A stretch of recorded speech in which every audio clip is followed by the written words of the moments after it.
You can view a SectorSurfer chart anywhere you see a chart icon. This is a chart for one of our ready-made public strategies.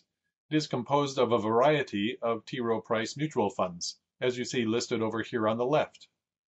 It's SectorSurfer's job to determine which of these funds you should own at any given time. The relative performance trend of these funds is shown in the bar chart here, indicating that at this point in time, the New Asia Fund was the best performing fund in this strategy. The performance of this SectorSurfer strategy is shown in yellow, and the performance of the Standard & Poor's 500 index is shown in white. On this 21-year relative price chart, on this annualized bar chart, on this risk versus return chart, and in this Sharpe ratio chart. Other information on this chart includes this strategy generated an average of only 3.5 trades per year to achieve these results. The date of the last trade signal is shown here. You may also click this button to view the 10-year chart, and this button to view the 3-year chart.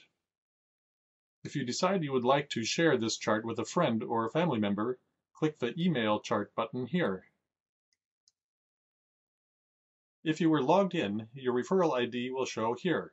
It will be attached as a hyperlink to the chart and to this text here, so that if a person you send it to clicks it to check out the website, our server automatically will know they were referred by you, and if they then click to sign up, you will be registered as the referrer and receive referral commission. Fill in the appropriate information for email addresses and edit these text fields as desired. Then click the Send Email button to send it on its way. And finally, there is a subtle difference between the charts for a subscribed strategy and an unsubscribed strategy. In the subscribed strategy, the trend information is current.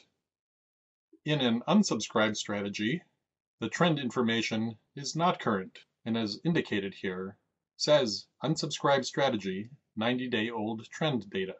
Otherwise, the charts are identical.